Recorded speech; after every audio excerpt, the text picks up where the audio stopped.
Hello everyone, how do you do. आप सब कैसे हैं। पुनः मैं उपस्थित हुआ हूं इंट्रोडक्शन का परिचय क्लास। जैसा कि आप सब जानते हैं कि पिछले क्लास में हमने आपको बता भी रखा है कि कुछ टेक्निकली प्रॉब्लम होने के कारण हम पूरी तरीक़ा से इस वीडियो को नहीं समझा पाए थे और नहीं दे पाए थे, कुछ आधा अधूरा रह गया था। तो आज मैं उसे पूरा करते हुए आगे की ओर बढ़ूंगा और जितने भी और चैप्टर हैं उस सब को मैं पूरी तरीक़ा से डिस्कस करके और आप लोगों को समझाने के प्रयास करूंगा, कोशिश करूंगा, ताकि किसी प्रकार से आपको दिक्कत ना हो और परेशानी ना हो। क्योंकि सबसे पहले किसी भी सब्जेक्ट या किसी भी कोई भी चीज को पढ़ने के लिए हम उसके चैप्टर के बारे में अध्ययन करते हैं, ताकि हमें प्रीफेस क्या पढ़ना है, कंटेंट क्या है, फंडामेंटल क्या है। जब तक से हम किसी भी सब्जेक्ट का फंडामेंटल नहीं जानेंगे, कंटेंट नहीं जानेंगे, सूची नहीं जानेंगे, चैप्टर नहीं जानेंगे, तो हम नहीं पढ़ पाएंगे। क्योंकि सबसे पहले आप जानते हैं कि अगर एक हम घर की बिल्डिंग की तैयारी कर रहे हैं तो सबसे पहले उसका हम एक कागजी नक्शा देते हैं। एक कागजी नक्शा देते हैं, नक्शा देने के बाद ड्राइंग सेट करके इसके बाद ही तो घर बनाया जाता है। तब हम जा करके घर बनाने में सक्सेस होते हैं। तो उसी तरीका से हम इंट्रोडक्शन का परिचय क्लास देते हुए इसके बाद तब एक एक चैप्टर वाइज चैप्टर हम लोग अध्ययन करेंगे और किसी प्रकार से दिक्कत नहीं होगी।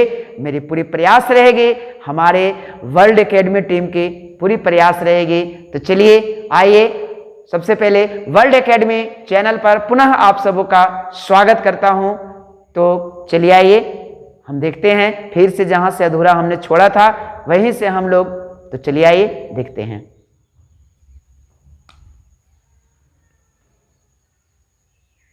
हम लोगों ने देखा था कि 7वें नंबर तक हम लोगों ने देखा था कि 7वें नंबर चैप्टर का अध्ययन हमने किया था ब्लड रिलेशन, रक्त संबंध, यानी कि ब्लड का रिलेशन से भी है। इसको हमने सबसे पहले आप जान भी रहे थे, हमने बता भी दिया था कि रीजनिंग को हमने जितने भागों में बांटा वो सारे लोग हम लोग अध्ययन कर चुके थे, जिसमें कि पहला था जनरल मेंटल एबिलिटी, उसी का हम लोग अध्ययन कर रहे थे, उसी में हम लोग देख रहे थे। 7वें चैप्टर है ब्लड रिलेशन, रक्त संबंध, इसको हमने देख लिया था। फिर है 8वें नंबर की है डायरेक्शन टेस्ट। 8वें नंबर की है डायरेक्शन टेस्ट। 8वें नंबर की है डायरेक्शन टेस्ट, यानी कि दिशा परीक्षण।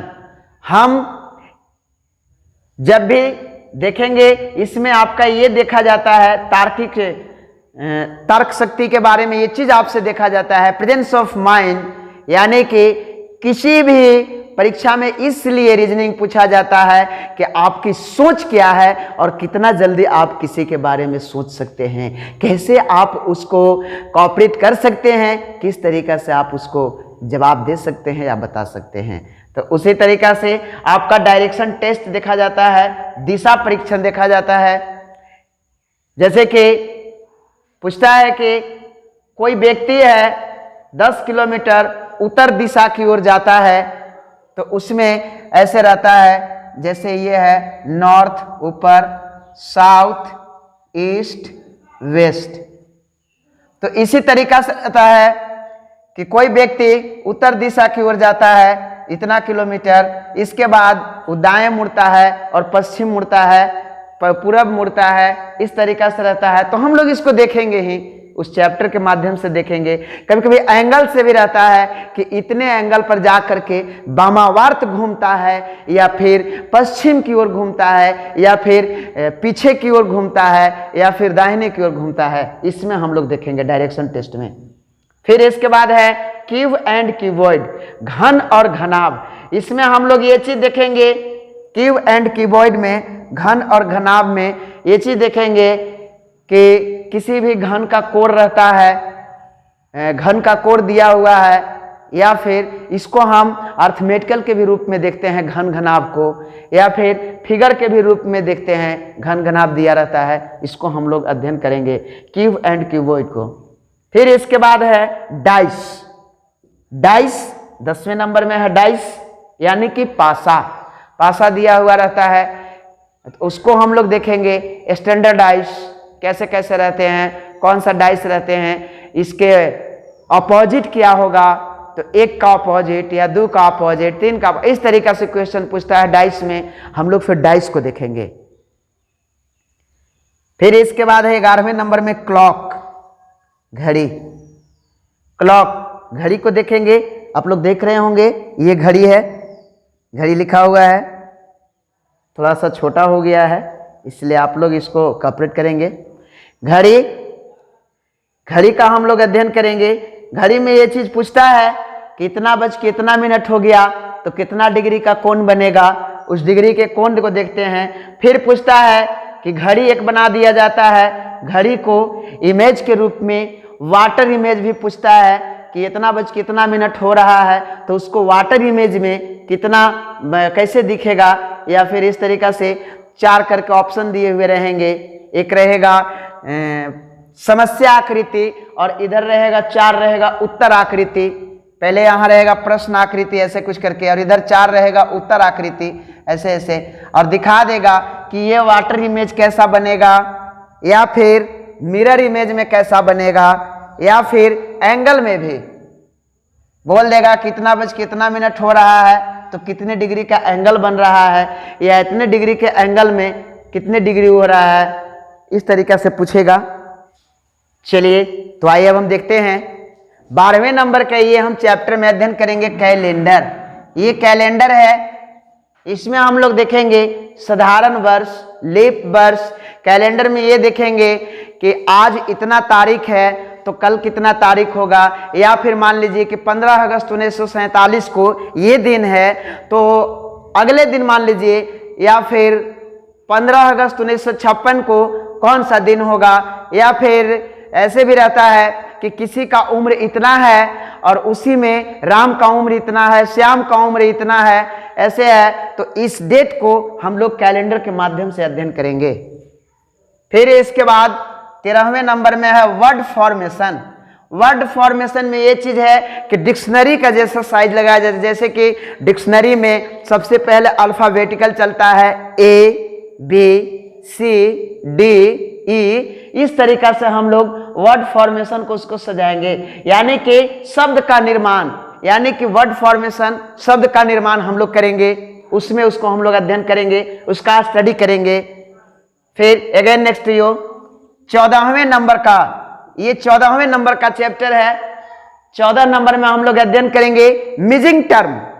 मिजिंग टर्म में ये चीज होता है कि लुप्त संख्या, यानी कि छिपा हुआ, इसको हर तरीका से हम लोग अध्ययन करेंगे, एक संख्या के रूप में अध्ययन करेंगे ये मिजिंग टर्म में, या फिर कभी कभी ऐसा रहेगा कि स्क्वायर में दिया हुआ रहेगा या क्यूब में दिया हुआ रहेगा इस तरीका से, या फिर अगला टर्म लिखा हुआ रहेगा कि यहां तक कुछ ऐसे ऐसे दिया हुआ है, अगला टर्म क्या होगा, या फिर इस तरीका से बना करके वर्ग दिया हुआ रहेगा, इसमें ये है, इसमें मान लीजिए कि 1 है, इसमें 2 है, इसमें 6 है, इसमें ये है, ऐसे ऐसे तरह इस तरीका के हम लोग इसको अध्ययन करेंगे।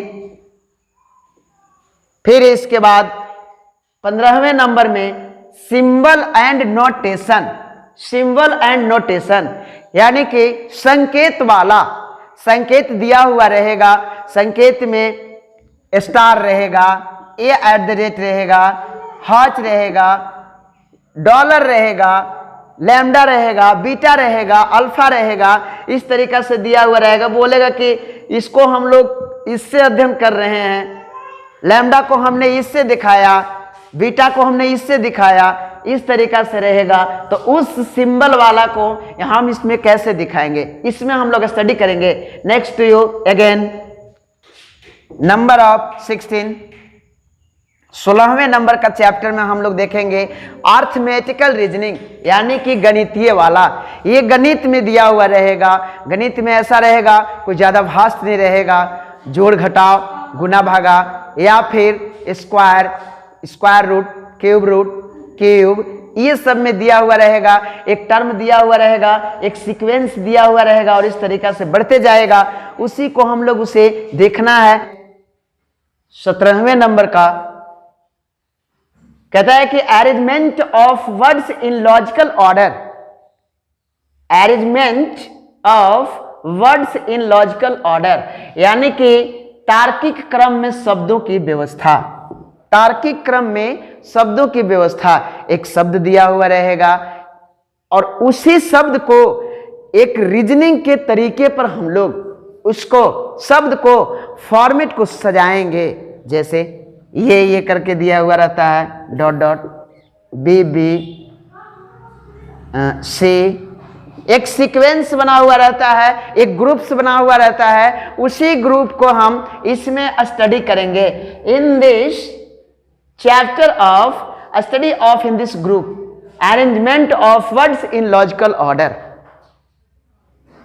तो आइए अब हम देखते हैं वर्बल रीजनिंग का दूसरा पार्ट।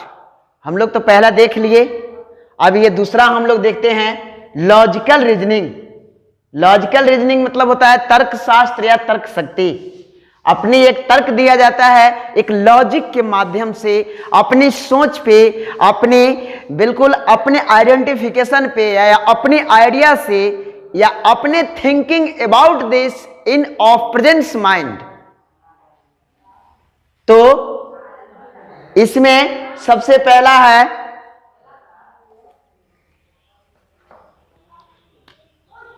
सिलोगिज्म। सबसे पहला है सिलोगिज्म। लॉजिकल रीजनिंग में हम लोग स्टडी करेंगे सिलोगिज्म, यानी कि न्याय निगमन। इसमें यह चीज रहेगा कि जैसे मान लीजिए कि आप जज के कुर्सी पर बैठे हुए हैं और दो वकील रहेंगे, उस तरीका से अपने अपने बयान देंगे। उस बयान के माध्यम से यदि अगर सचमुच में जो फिजिकली है यानी कि भौतिकी है, उस भौतिकी के माध्यम से सचमुच में सच नहीं हो, फिर भी आपको मान करके इसका जज करना है, जजमेंट करना है कि न्याय देना है। जैसे इसी में रहता है कि सभी पेड़ फूल हैं, ये तरीका से हम भी इसी तरीका से गोल घेरा से नहीं सिखाएंगे, लेकिन इसमें चेंज होगा और सिलोगिज्म को इतना बेस्ट तरीका से हम लोग देखेंगे कि बिल्कुल भूलेंगे नहीं। इसी में रहता है कुछ पेड़ ये है, या कुछ गाय कुत्ता है, या कुछ लड़का लड़की है, इस तरीका से हम लोग देखेंगे। फिर वेन डायग्राम, एक वेन डायग्राम बनाया हुआ रहेगा, या फिर इसी चीज को वेन डायग्राम के माध्यम से समझाना पड़ेगा। दे दिया हुआ रहेगा कि कुछ कुत्ता बिल्ली हैं, तो उसको आपको वेन डायग्राम बना के दिखाना होगा। या वेन डायग्राम में दिया हुआ रहेगा कि इतना छात्र ये खेलते हैं, इतना छात्र ये खेलते हैं, तो ये छात्र क्या क्या खेलते हैं, इस तरीका से रहेगा। कुछ छात्र फुटबॉल खेलते हैं, तो इस तरीका से रहेगा, और सभी छात्र ये खेलते हैं। ये वेन डायग्राम हम लोग अध्ययन करेंगे। चलिए हम लोग देखते हैं नेक्स्ट टॉपिक। तीसरे नंबर चैप्टर में कहता है कि कॉज एंड इफेक्ट, कारण और प्रभाव तर्क। कारण और प्रभाव तर्क, इसको हम लोग स्टडी करेंगे। तीसरे नंबर में कारण भी देना है और अपना एक तर्क देना है, और बिल्कुल प्रभाव के साथ उसमें कुछ वजन हो, वेट हो, इस तरीका से। ये बैंक एसएससी में ज्यादा पूछता है। जैसे कि अगर मान लीजिए कि अभी के समय में मोबाइल है, ज्यादातर तो मोबाइल सारे लोग यूज कर रहे हैं, तो मोबाइल है, तो मोबाइल एक अच्छा भी है और मोबाइल एक खराब भी है। तो कैसे है, एक अच्छे तरह से तर्क दिया जाए और एक खराब तरीके से तर्क दिया जाए, तो ये तर्क होता है इसमें। इस तरीका से देखेंगे। चौथे नंबर में हम लोग देखेंगे कि कॉज ऑफ एक्शन, कार्रवाई का कारण। इसमें कारण भी रहेगा और कार्रवाई रहेगा कि आखिर किस कारण से कार्रवाई किया जा रहा है, कैसे किया जा रहा है, ये तरीका से इसमें हम लोग देखेंगे। इसमें भी तर्क का ही रहेगा। फिर इसके बाद है statement and argument. Statement and argument, बयान और तर्क। एक बयान के साथ तर्क देना है, इसमें हम लोग अध्ययन करेंगे। स्टेटमेंट एंड आर्गुमेंट, एक बयान भी देना रहेगा, एक तर्क भी देना रहेगा, इसको हम लोग देखेंगे। फिर है 6 नंबर में है 6th name statement and assumption, बयान और धारणा, बयान भी देना है और धारणा भी देना है, इसको भी हम लोग उसी में देखेंगे।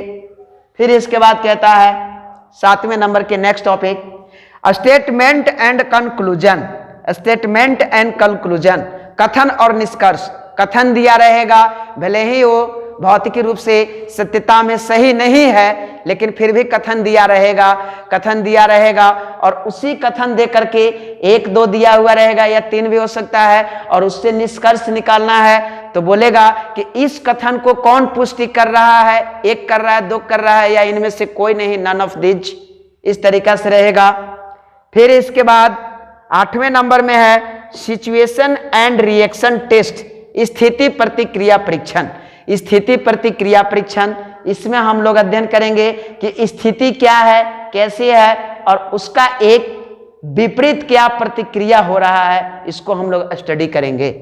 फिर इसके बाद verification of truth of the statement, कथन की सत्यता का सत्यापन, कथन जो दिया हुआ रहेगा उसकी सत्यता को हम लोग देखेंगे कि सचमुच में कथन कैसा दिया हुआ है, भले ही वो अपने ज्ञात तरीके में, सर्वज्ञात में कुछ भी हो, सर्वज्ञात में भले ही सबों के ज्ञात में वो सही नहीं हो, लेकिन यहां हम लोग कथन की दृष्टि से उसकी सत्यता को जांच करेंगे, इसमें हम लोग स्टडी करेंगे।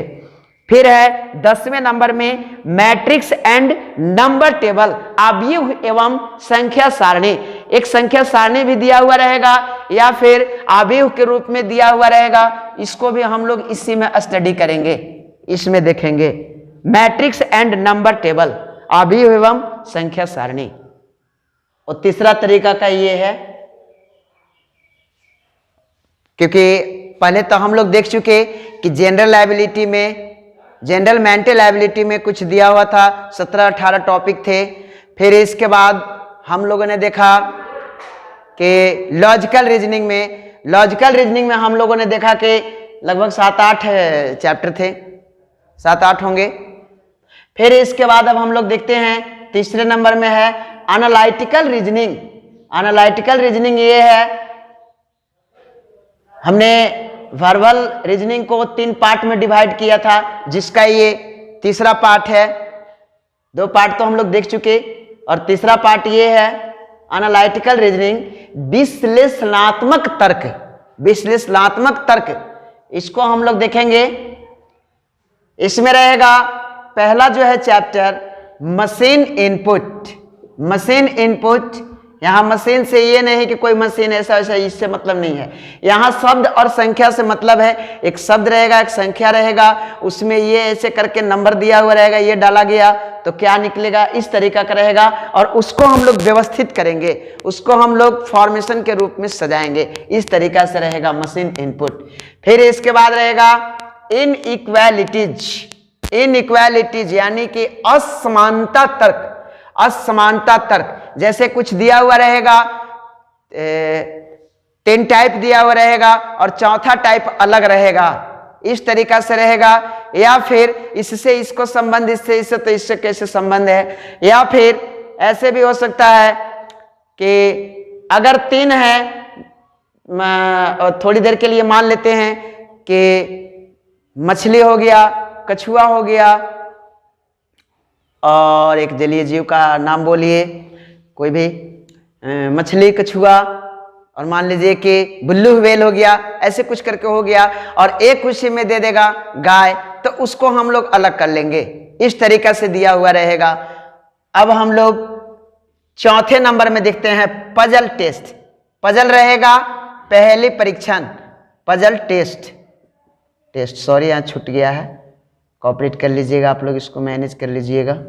पजल टेस्ट पहली परीक्षण, इसमें यह चीज रहेगा कि पजल दिया हुआ रहेगा, पजल में यह चीज रहेगा कि एक समूह है, उस समूह में ए बी डॉक्टर हैं, बी सी इंजीनियर हैं, दोनों विवाहित जुगल हैं या जोड़ी है, या फिर और तरीका का रहेगा कि उसमें उनका संबंध पूछेगा कि उनका संबंध उससे क्या है, या फिर ये पूछेगा कि इसमें कौन कौन, इस समूह में कौन कौन इंजीनियर हैं, कौन कौन कवि हैं, कौन कौन डॉक्टर हैं, या फिर क्रिकेट के भी बारे में पूछ लेगा, खेल से भी पूछ लेगा, कहीं से भी ये पूछ सकता है पजल टेस्ट, या फिर नंबर सिस्टम से भी पूछ सकता है, या फिर अल्फाबेट से भी पूछ सकता है, ABC ऐसे कुछ करके, या फिर कलर से भी पूछता है कि कोई ये है उसको लाल रंग पसंद है और उसको लाल नहीं उसको हरा पसंद है, उसको ये है, या फिर सोमवार मंगलवार दिन से, मंथ से, महीना से, इस तरीके से पूछेगा पजल टेस्ट। तो पजल टेस्ट में हम लोग स्टडी करेंगे पहेली परीक्षण। फिर हम लोग देखते हैं 4th नंबर में ये दिया हुआ है सिटिंग अरेंजमेंट। सिटिंग अरेंजमेंट यानी कि बैठक व्यवस्था। हम लोग इसमें देखेंगे कि एक सीट रहेगा, उस पे 8 सदस्य रहेंगे, एक राउंड में भी बैठ सकते हैं या फिर लाइन में भी बैठ सकते हैं, इस तरीका से रहेगा, या फिर रहेगा उत्तर की ओर मुंह करके 8 दोस्त बैठे हुए हैं, या पश्चिम की ओर, पूरब की ओर, इस तरीका से पूछेगा, या फिर ऐसे भी पूछ सकता है कि एक लाइन में ऐसे बैठे हुए हैं, ये कोई जरूरी नहीं कि एक तरीका से ही बैठेंगे, एक लाइन में ऐसे बैठे हुए हैं, एक लाइन में ऐसे बैठे हुए हैं, तो किनका मुंह किनके सामने है, इस तरीका से इसमें रहेगा। सिटिंग अरेंजमेंट में राउंड तरीका में भी, गोल चक्कर में भी बैठना रहेगा। फिर है एलिजिबिलिटी, पात्रता परीक्षा। एलिजिबिलिटी, इसमें यह चीज रहेगा कि कौन किसके योग्य है, कौन किसके लायक है, इसमें हम लोग स्टडी करेंगे। फिर रहेगा फिगर काउंटिंग, फिर रहेगा नेक्स्ट रहेगा फिगर काउंटिंग, आकृति गिनना। आकृति गिनना में ये चीज रहेगा कि त्रिभुज का आकृति रहेगा, चतुर्भुज रहेगा, पंचभुज रहेगा, कोई भी ऐसे रहेगा, ये ऐसे ऐसे ऐसे करके रहेगा, ऐसे ऐसे ऐसे, तो बोलेगा कि इसमें कितने त्रिभुज बन रहे हैं, या फिर इसमें कितने त्रिभुज हैं, या फिर कितने चतुर्भुज बन रहे हैं, इस तरीका से रहेगा। इसको हम लोग बोलते हैं फिगर काउंटिंग। तो आइए अब हम लोग देखते हैं नॉन वर्बल का पार्ट। जैसा कि हम लोगों ने पीछे स्टडी किया रीजनिंग में कि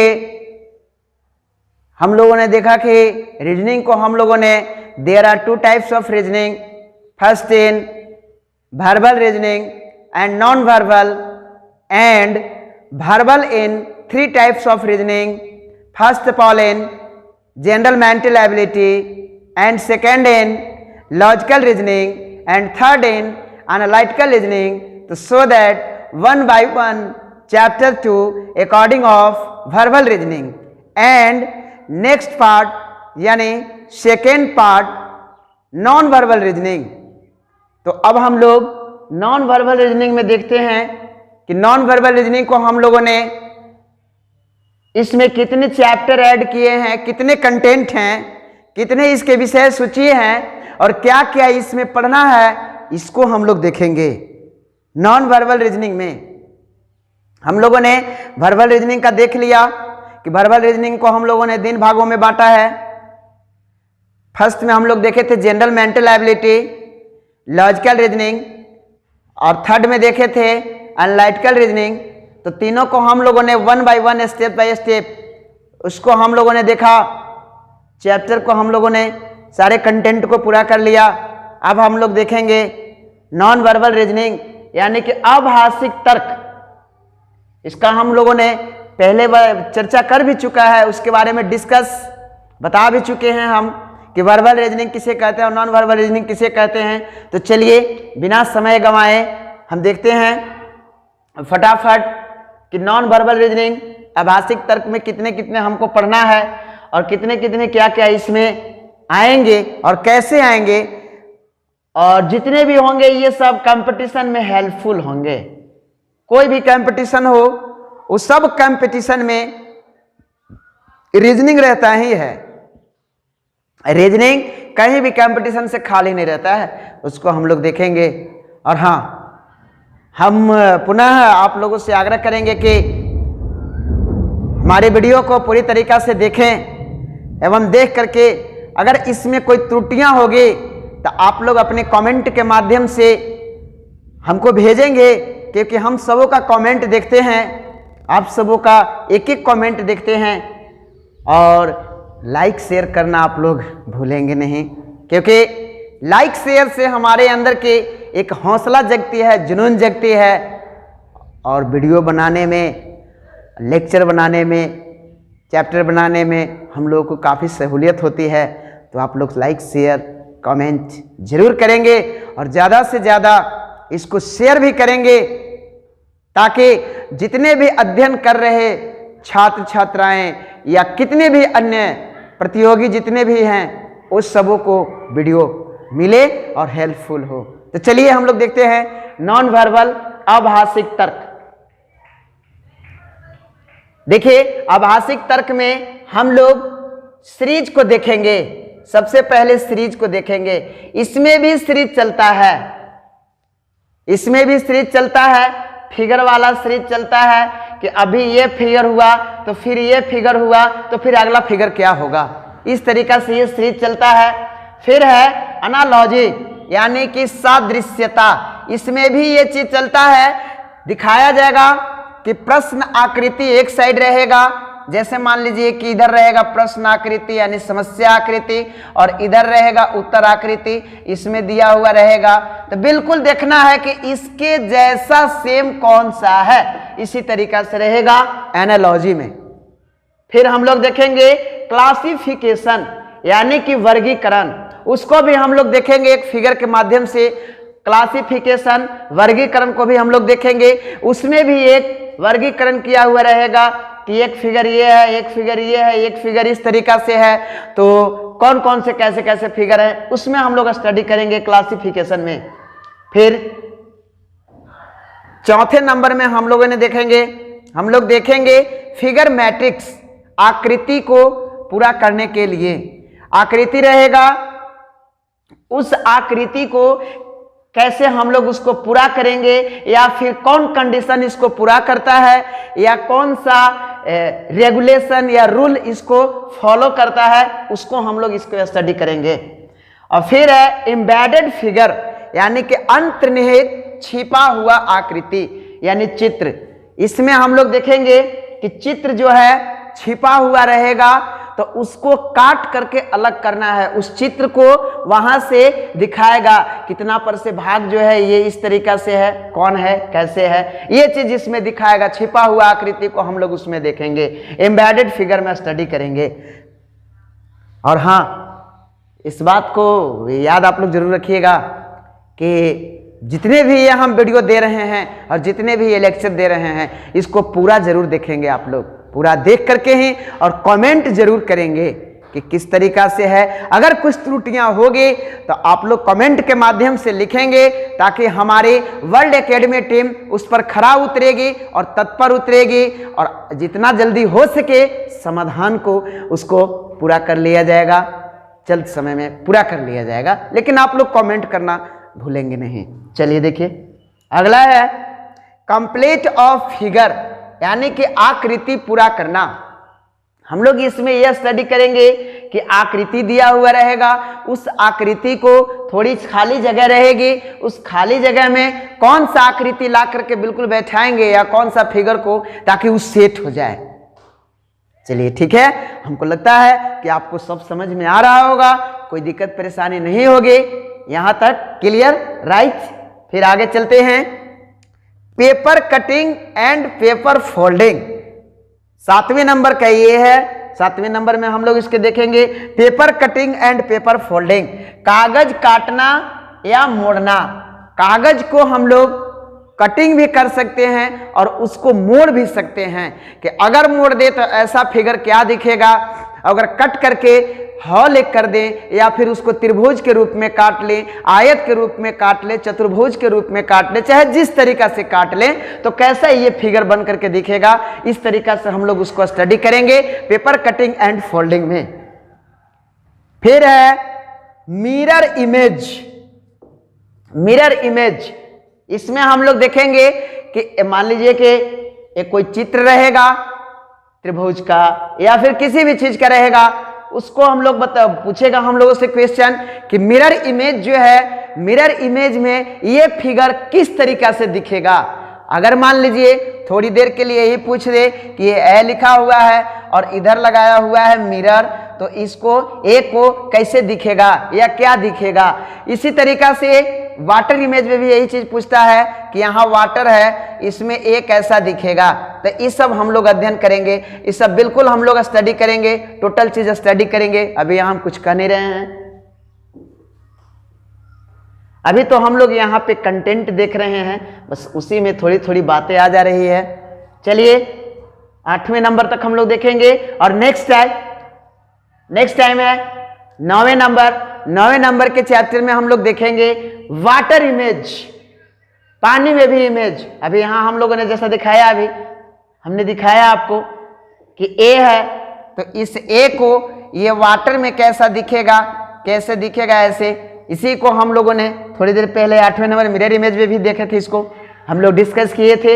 इसी तरीका से इसको हम लोग देखेंगे और यहीं पे हमारा जो है लास्ट होता है नॉन वर्बल रीजनिंग यहीं पे, और हम लोग सारे एक एक करके 1 बाय 1 जितने भी हम लोगों को स्टडी करना है चैप्टर को हम लोग देख लिए। तो हम चाहेंगे कि आप सब अपने इस कंपटीशन के माध्यम से, वर्ल्ड एकेडमी हमारे चैनल के माध्यम से अपनी नई जिंदगी को एक मोड़ नया दें, उड़ान दें एवं जिंदगी में एक नए तौर तरीका से अपने संवारें। तो हम चाहेंगे कि ऐसे तो आप लोगों को एक एक वीडियो हम बना करके देंगे ही और बनाते जाएंगे। कोशिश रहेगा कि हर चैप्टर का सब तरीके के टाइप को हम लोग बना दें, और हमारे वर्ल्ड एकेडमी जितने भी हमारे वर्ल्ड एकेडमी टीम है सब आप लोगों के लिए हमेशा तत्पर है। और हम चाहेंगे कि आप सब हमारे वीडियो को ज़रूर लाइक करेंगे, शेयर करेंगे और सब्सक्राइब भी करेंगे, और ज़्यादा से ज़्यादा अपने दोस्तों के बीच में इसको लाएंगे। धन्यवाद। जय हिंद, जय भारत।